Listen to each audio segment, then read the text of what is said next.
Welcome to another exciting episode of Inside the Ring, our special lockdown stage 4 edition. Now today we've got Coach JP Warren and we've got Coach Kane Bradley. Kane, what's your middle name? Herbert. Geez. It starts about, I was going to say Larry, but it's Lawrence. Kane Larry Bradley, that's Lawrence. KL Bradley. No, it just doesn't have the same ring as JP, does it? JP's good. And yeah, Matt, yeah, no. It's a bit like JWP. So, Coach Joel, how are you going down there, mate? I know that you're currently living more than 5 Ks from the dojo, which excludes you from teaching classes, which is an absolute terrible thing. How are you coping down there? Yeah, mate, getting through. I mean, look, if I had known this was coming, I probably would have moved to Cranbourne. But yeah, and I actually would have moved to Cranbourne. But yeah, look, it's difficult. You know, lucky we got Kane there. You know, holding the ship up and you know doing great work over there.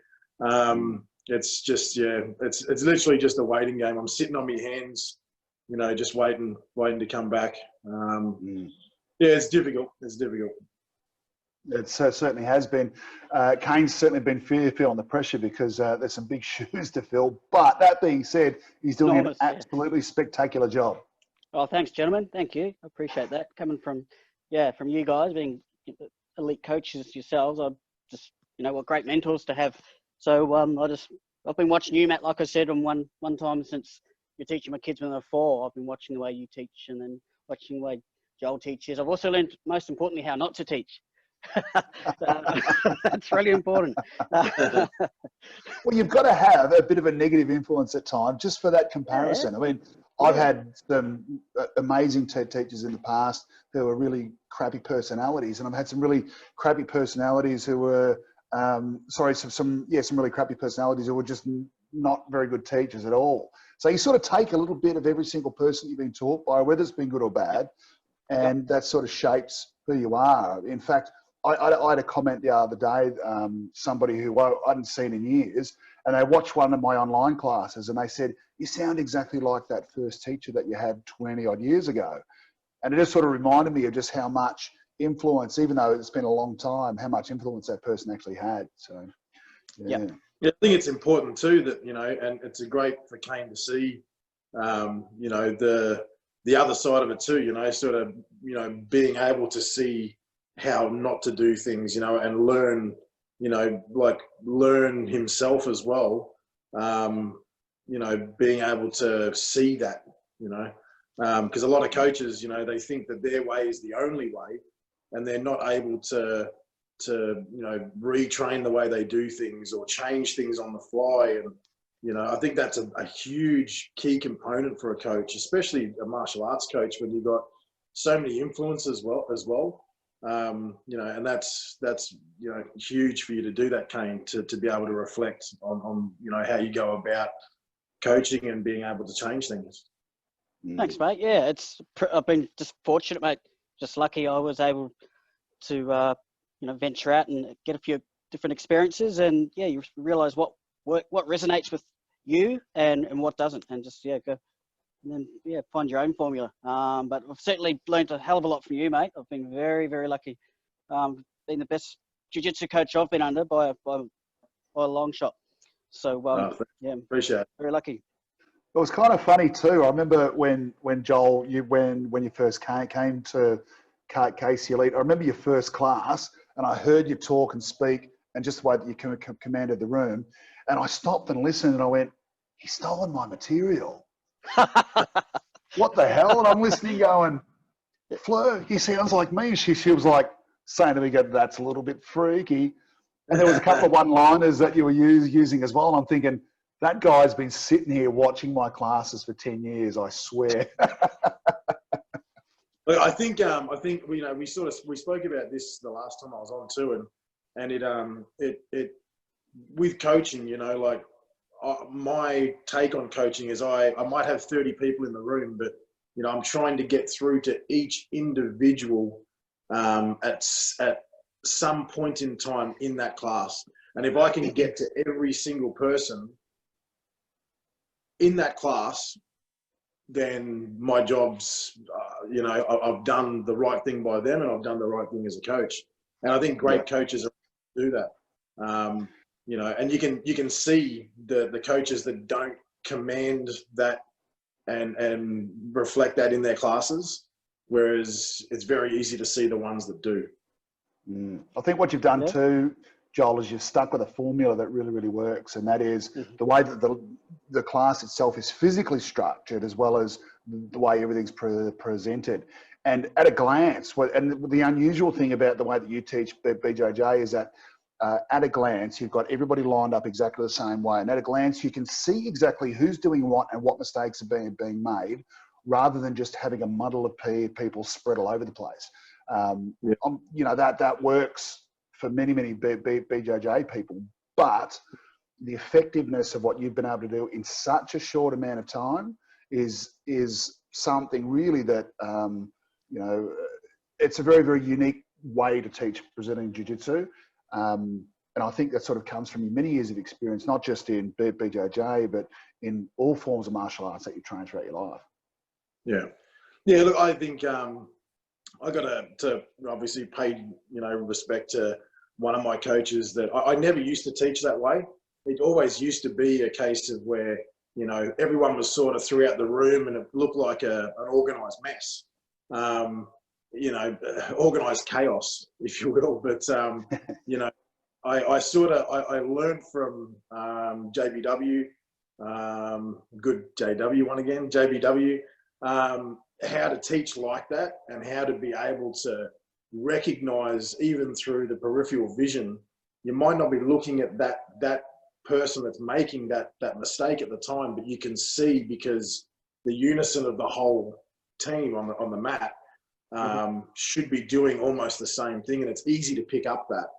So, you know, you can you know, action to that person straight away, rather than not be able to see it and let them fall into those wrong ways of doing things. It's kind of funny too, in that group mentality. It's funny you should say that unison feel whenever I'm teaching a class in karate, because you can visually watch everybody moving down the line. You can hear what's going on as well. And as soon as you hear or see something that's out of place, it stands out more than somebody who's doing something better than the group. Does that make sense? Oh, 100%, 100%. Yeah, well said. Yeah. And it's one of those sort of, you know, and the way I see it too is if you got that organized chaos where everything's doing different things throughout the room, and there's no sort of, not formality of it, but, you know, unison of the group.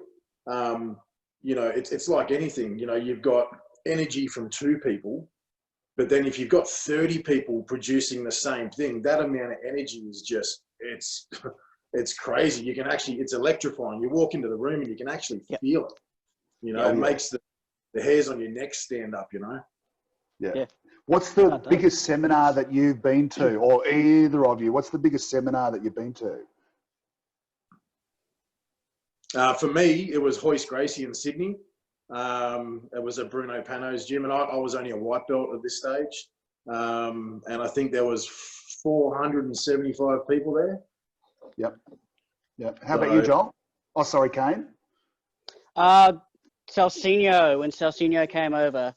Celcinho, I can't pronounce his second name.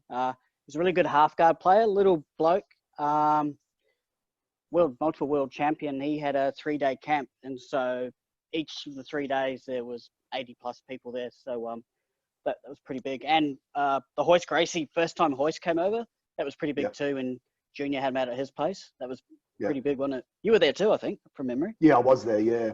I guess what I was trying to get into was that electrifying feeling, like Joel was saying, when you've got a group of students, and this happens in gradings too, which is why gradings are so vitally important you know, in the change between grading throughout the 3 or 4 month period, but having a day where everybody comes together, that electric feeling that you get in the room when everybody's in unison, everybody's got that same effort and drive, which is just amazing.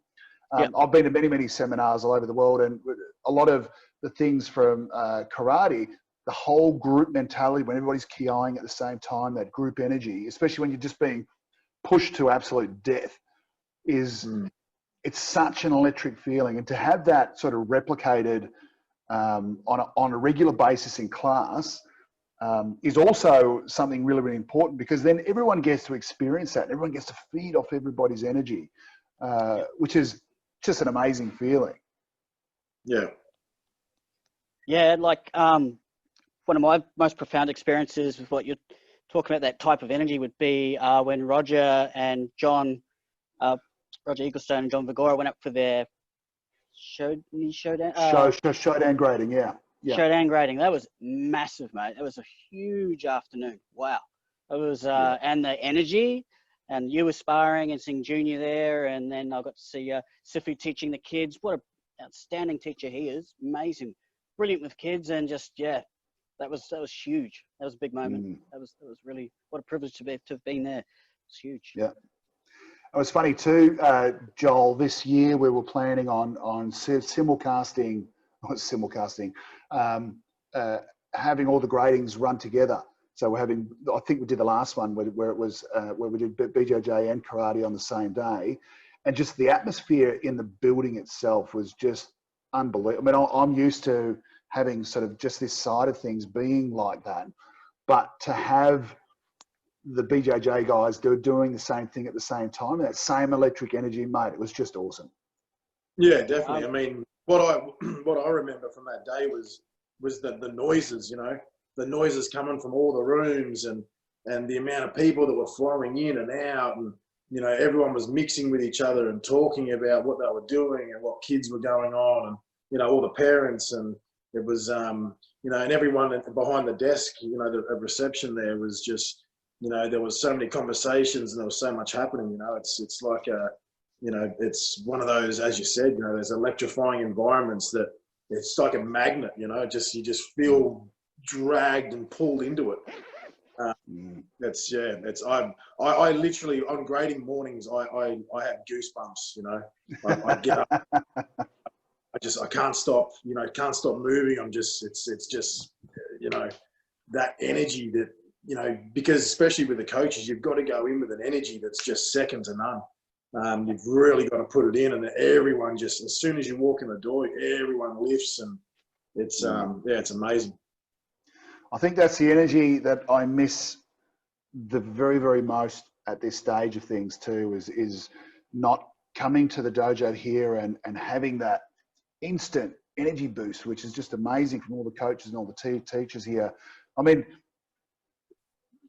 the energy from the students is absolutely amazing. But personally myself, to be able to connect with other such amazing coaches and teachers that are here all the time, for me, that's what makes all of it worthwhile. That's what makes every sacrifice I've ever made in my life worthwhile, to come here and to be surrounded by guys like you that just make this place what it is. And then the students get to learn, your students learn not just from you, but they learn not just from Kane, they learn from me as well. And my students learn from you guys too.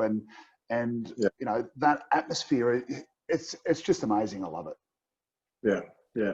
It's not, I don't know. Like Kane's obviously been, in his past life, been around huge crowds, and, you know, I've known a couple of jockeys in my time, and, you know, they tell me what the pre-race, and, you know, sitting in the locker room where they're all sitting there, and, you know, everyone's just pumped and ready to go. And, you know, I'm sure Kane's felt that a million times before. But for me, you know, being in that atmosphere on a day-to-day basis is just, that's my electrifying moments of the day, you know. And it's just something you don't, you know, you just don't forget. You just don't forget. I mean, I can think of 30 classes where it's just been, you know, everything's clicked, everything's electric, everything's just, you can just feel it, you know. And that's only just here. Come on, bring on 2021. Yeah. You know, I think there was, I saw a thing on Facebook, I think was the other day, you know, that NyQuil tablet. There was like a NyQuil that gets you off to sleep for the night. I think we need a year quell. I think we just sleep until 2021. Yeah, go to the nation. Oh, I just can't wait to be back. And I know all the students that are listening to this as well are just absolutely killing to get back in here and start to miss them, miss all the students, miss them all. It's they have a big impact on what we do, big impact on how you live your lives and holding us accountable. And I don't think they understand how much they mean to us sometimes. So one thing I found really hard was, and I'm still finding it a little bit difficult to process, was, you know, we went into the first situation that we had, and then we got to come back, and, you know, everyone was just amped to get back, and you could see that, you know, they'd been waiting, and then to be, you know, set back again is I think that was sort of, for me, that was even harder to deal with, you know, where we got an opportunity to restart and get it going again, and then we sort of, you know, we copped it again, you know. It was funny. We had the diehard students that came back in between the gap, but obviously there was a lot of people that were expecting things to not go back the way that they should have, and were sort of waiting to see. And then, of course, everything sort of closed down again. So for those people, you know, obviously things have been really, really hard, but for the students who have just saw that the first sign of doors were open and they were in, and then bam, they were just out again, you know, and to see the disappointment on them was harder than it was to watch the disappointment on us as teachers, but to watch them and to have parents sort of turn up, drop their kids off and say, what's going on? How come we can't train? You know, the first opportunity they got, they were here. And yeah, for me, it was a really humbling experience to see so many people support us. But then to have to turn them away again, that was brutal. Yeah, for sure. Anyway, not to bring anybody on a down situation. I saw you had a little visitor over there, Kane. Mate, you know what cats are like. He never doesn't have much to do with me unless I'm feeding him. And we're on camera, and typical cat. He walks in front of it, comes around. He's parked right beside the tablet. Here comes his tail. There's his tail. You can use it to dust off your screen. Yeah, actually, it's not a bad. Oh, he didn't like that. Hey, hang on a sec. Poke him again. This has been recorded. I'll catch this live. Yeah. Poke. You'll have Peter knocking on the door. Yeah. Who's she? It's PETA, isn't it? Yeah, not ER. Yeah. So what else has been happening over Cranbourne Way? To be honest, there's not a lot been happening around here. Things have been really, really quiet. It's sort of funny. I mean, it's at night time, deathly quiet. But the funny thing is quite often I'll go outside, and then in the distance I'll just hear whoop whoop whoop. I hear some bike screaming down the freeway, and I'm thinking maybe I could get away with that. Yeah, it's going to be. Look, I think it's going to be interesting to see when it opens up. And you know, like I was talking to someone last night, and you know, they said just how different it is from a year ago. You know, everyone was competing. There were jiu-jitsu comps. Like last year, the jiu-jitsu scene was just absolutely on fire. Like there was almost a competition every weekend, all around Australia. And then you know, everyone's just pumped to get back into that scene again. It's funny how that sort of grew quite a lot too. In 2019 especially was a really, really big year. And I think there's been a bit of a shift in the control of who runs comps that year. And the atmosphere was a whole lot better. I remember like 2015, 2016, not such, you know, not all that good, but, you know, with more grassroots competitions helping to give the beginner players a go, it sort of led to 2019 being a spectacular year, and 2020 was poised to be just amazing. Yeah, there was some massive competitions that were coming out of, you know, obviously America and Europe into Australia, like that that sort of type of competition. There was also an earmarked competition that was going to be what do they call it? Not slap jiu-jitsu, but sort of what do they call it? Eddie Bravo type system that he's got going on. So it's combat jiu-jitsu. So where you had to you wear I think you're allowed to heel palm strike, slap. It's a pretty brutal type of jiu-jitsu where you can get guard and you can palm strike, to the side of the head, palm strike to the body, and that if obviously you guys know Bass Rutten. You see, he can knock you out with a palm strike, and he's been teaching a lot of guys in America how to palm strike properly. Combat jiu-jitsu I think is going to be huge next year. I think in Australia. So it's going to change the game completely. Yeah, it's funny too because I had a couple of students a few years ago, and they were really into the MMA. And I've always got a pair of MMA gloves in my bag for this reason. Where one student, Karen, he came in. He said, "Look, coach, I love jiu-jitsu, but I also love to punch people." I'm like, "Okay, yeah, I get what you're saying." He said, Step right in. This was about 2014, 2015. So anyway, he came in early one day and he said, "Look, coach, he said just that. Can we have a roll, but then put on the MMA gloves?"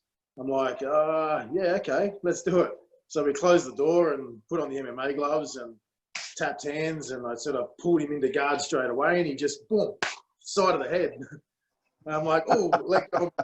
Sort of played an open guard, and I give him one under the chin, and it was probably the most fun role I've had since I started, because you'd get somebody just mix things up a little bit, and bam, you have so much fun. So I'd take his back, and I'd give him a couple in the side, and then he'd punch me over the back of the head, and it was it'd make you rethink where your grips were and what you were doing. And I enjoyed it. And then I had a few other students after, so they sort of saw that happening. And they were like, no, I don't want none of that. And then a few of the other ones were like, yeah, I want to have a go at that. So it didn't, it didn't really evolve with me, but it was just something that, those certain students like to do. So, and I enjoyed it because it changed the way I saw jiu-jitsu. Jiu-jitsu is sort of a very, not a stall-based martial arts, but a very tight, compact, martial art where that's what our game is, to suffocate and choke people and hurt their limbs and break their arms and toes and feet and fingers and whatever. Well, like every martial arts, there are gaps in the system, and if somebody can expose those gaps, it's the smart coach that turns around and has a look at that and says, "You know what, we need to work out a way to fill that gap." Yeah, definitely. And when you got someone in your guard, and you're looking for arms, and they're giving you a couple of little taps to the face, you sort of, it changes the way that you go about your next move. And I loved it. And then all of a sudden, 2 or 3 years later, combat jiu-jitsu starts. So, I'm not saying that I did it first, but I'm sure there are other people. Isn't it? It's just funny. When I first saw the combat jiu-jitsu side come out, I thought, wow. I was sort of expecting it, but at the same time, did a little bit of it a few years beforehand. So it was, to me, that appeals to me massively, because it's a totally different game now. Yeah. I've got a student who's been around here. Sorry, mate, go. High echelon players, jiu-jitsu players, they're starting to do the combat jiu-jitsu, then it's like, wow, that's different altogether. As you know, we've got a young bloke here named John Chippendale, who's a great grappler, and he just through time and so circumstance, he works night shifts. So the only days that he can get here on Saturday mornings, and so he said to me, "Can I come and join the karate class?" I said, "Yep, no worries at all." So he's walked in, had a great time with it, and started to build a really good base with him. And then I thought, you know what, let's let's see how he goes just doing shoots and takedowns on some of my guys who have got absolutely killer footwork. Well, it was funny because their footwork as strikers was really, really good, but put them up against somebody who knows how to do takedowns, and all of a sudden, things just completely changed. And I had one of my young blokes who's got amazing footwork just getting taken down at will. And it just made me realise the gaps that were in the system then. And if it's not flawless in that context, then it can be improved dramatically in the discipline and the training. So it was a really good eye-opening experience just to see where the gaps really, really are. Yeah, definitely. And as you said, you know, it takes a coach to be able to think outside the box to be able to see those things. Because you know as well as I do, there's a lot of coaches there that are just stuck in this one box. You know, they won't venture from anywhere else. This is the way it is. This is traditionally the way we've always been. They don't want to hear about any other side of it. But, you know, and I think that's the great thing about, obviously, KC Elite too, because we do have we have quite a few different disciplines in there. You know, when you think about it, that's essentially a mixed martial arts academy, dojo, you know, like it's mixed martial arts. I don't see, it's different to an academy that does, you know, jiu-jitsu and kickboxing. You know, like, okay, they've got the two disciplines there, but like, you know, we've got, you know, Yoda doing yoga. You know, we got kickboxing, we got the karate, we got the jiu-jitsu. You know, that's essentially a mixed martial arts. It's funny too, because the fundamentals between just the two striking disciplines that we have here, between full contact karate and kickboxing, while we use the same platform, the rule structure is different. So the modality becomes extremely different, but we borrow from each one. And that sort of helps make everything else stronger. And then, of course, you throw jiu-jitsu into the mix and things like being able to get a good grip on somebody and a good takedown.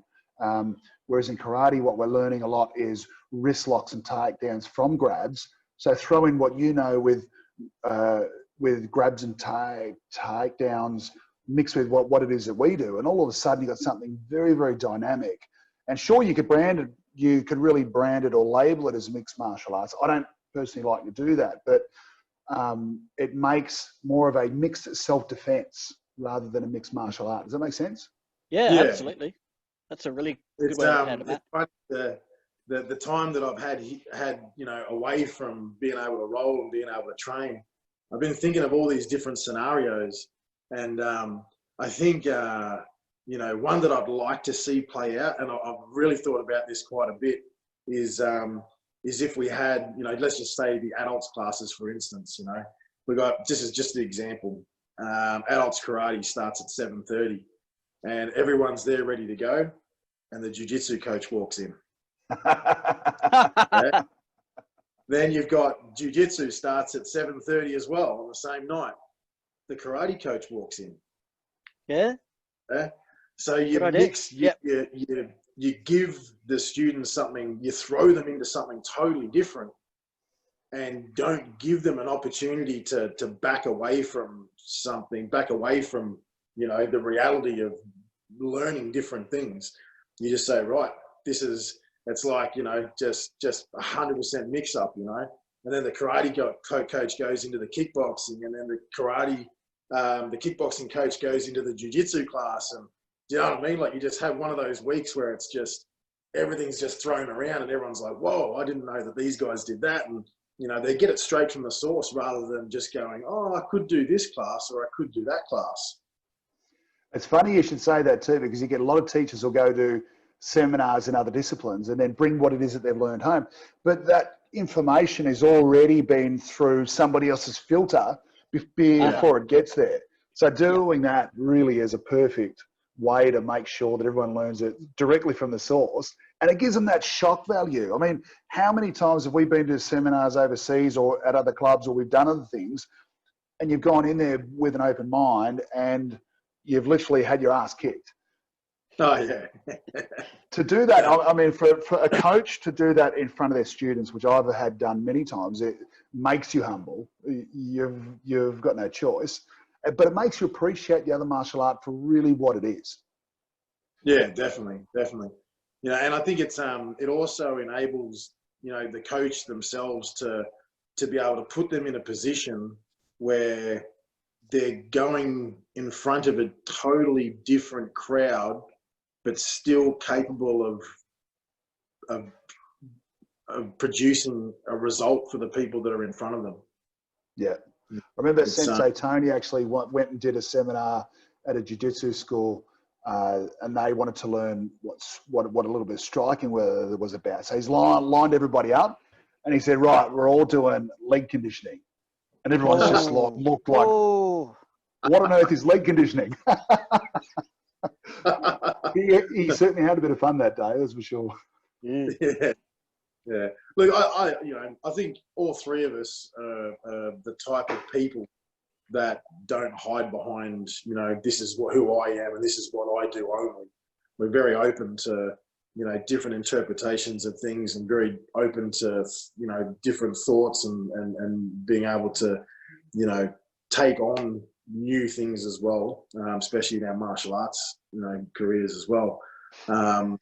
So I think, you know, and that dynamic again is just, you know, the dynamic that we've got at KC Elite. I mean, you know, the rest of the coaches are almost the same.